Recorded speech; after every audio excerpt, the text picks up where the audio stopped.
was a lawyer once. His name was Francis Scott Key. He penned a song that I'm sure you're aware of. You've seen it. It's in most hymnals throughout our churches. It's called the national anthem. It is our song as an American. We go, however, to a ball game. We stand in our church services and we sing the words of that song, and they float over our minds and our lips, and we don't even realize what we're singing. Most of us have memorized it as a child, but we've never really thought about what it means. Let me tell you a story. Francis Scott Key was a lawyer in Baltimore. The colonies were engaged in vicious conflict with the mother country, Britain. Because of this conflict and the protractedness of it, they had accumulated prisoners on both sides. The American colonies had prisoners and the British had prisoners. And the American government initiated a move. They went to the British and they said, let us negotiate for the release of these prisoners. They said, we want to send a man out to discuss this with you. They were holding the American prisoners in boats about 1,000 yards offshore. And they said, we want to send a man by the name of Francis Scott Key. He will come out and negotiate to see if we can make a mutual exchange. On the appointed day in a rowboat, he went out to this boat and he negotiated with the British officials. And they reached a conclusion that men could be exchanged on a one-for-one basis. Francis Scott Key, jubilant with the fact that he'd been successful, went down below in the boats, and what he found was a cargo hold full of humanity, men. And he said, men, I've got news for you tonight. You're free. He said, tonight I have negotiated successfully your return to the colonies.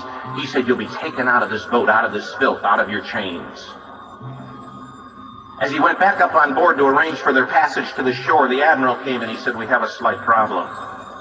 He said, we will still honor our commitment to release these men, but it'll be merely academic after tonight.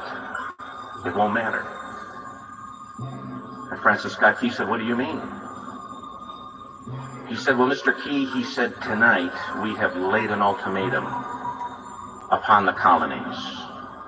Your people will either capitulate and lay down the colors of that flag that you think so much of, or you see that fort right over there, Fort Henry? He said, we're going to remove it from the face of the earth.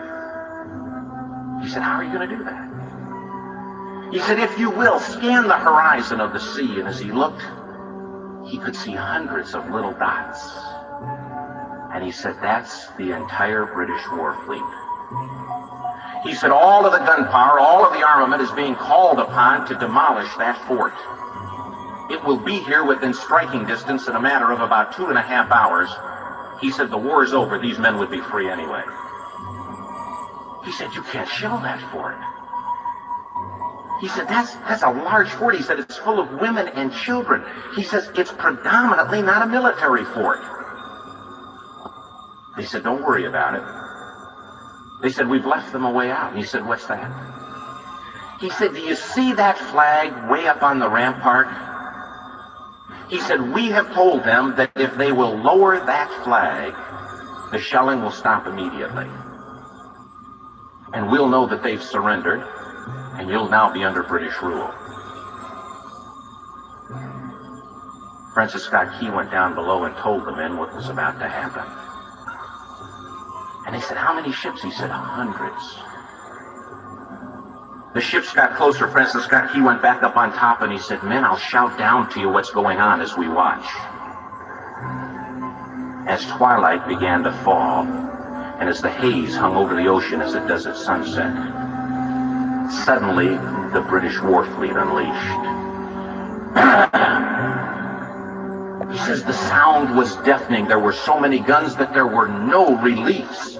He said it was absolutely impossible to talk or hear. He said suddenly the sky, although dark, was suddenly lit. And he says from down below, all he could hear the men, the prisoners, saying was, tell us where the flag is. What have they done with the flag? Is the flag still flying over the rampart? Tell us. 1 hour, 2 hours, 3 hours into the shelling, every time the bomb would explode and it would be close to the flag, they could see the flag in the illuminated red glare of that bomb, and Francis Scott Key would report down to the men below, it's still up. It's not down. The admiral came and he said, your people are insane. He said, what's the matter with them? He said, don't they understand this is an impossible situation? Francis Scott Key said he remembered what George Washington had said. He said the thing that sets the American Christian apart from all other people in the world is he will die on his feet before he'll live on his knees. The admiral said, we have now instructed all of the guns to focus on the rampart to take that flag down. He said, we don't understand something. Our reconnaissance tells us that that flag has been hit directly again and again and again, and yet it's still flying. We don't understand that. But he said, now we're about to bring every gun for the next 3 hours to bear on that point. Francis Scott Key said the barrage was unmerciful. All that he could hear was the men down below praying. The prayer, God, keep that flag flying where we last saw it. Sunrise came. He said there was a heavy mist hanging over the land, but the rampart was tall enough. There stood the flag, completely nondescript, in shreds. The flagpole itself was at a crazy angle, but the flag was still at the top. Francis Scott Key went aboard and immediately went into Fort Henry to see what had happened. And what he found had happened was that that flagpole and that flag had suffered repetitious direct hits. And when hit had fallen, but men, fathers, knew what it meant for that flag to be on the ground. Although knowing that all of the British guns were trained on it, walked over and held it up humanly until they died. Their bodies were removed and others took their place. Francis Scott Key said what held that flagpole in place at that unusual angle were patriots' bodies. He penned the song, "Oh, say can you see by the dawn's early light what so proudly we hailed at the twilight's last gleaming? Or the rocket's red glare, the bombs bursting in air, gave proof through the night that the flag was still there. Oh, say, does that star-spangled banner yet fly and wave o'er the land of the free and the home of the brave?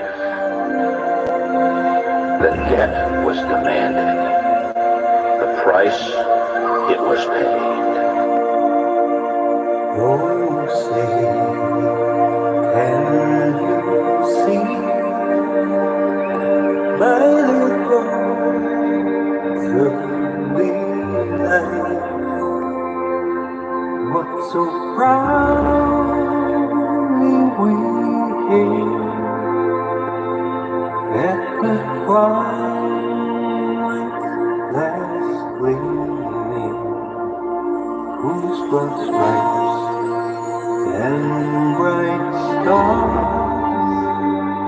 through the perilous fight o'er the ramparts we walked were so gallantly streaming, and the rockets ring through, the bombs bursting in air, gave proof to the night that our flag was still there. Oh, say, does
Thanks for watching, everybody. Remember what the hell today's about. It ain't about barbecues and beers. Thanks for watching. Be good humans. Don't be a dick. The rules are pretty simple.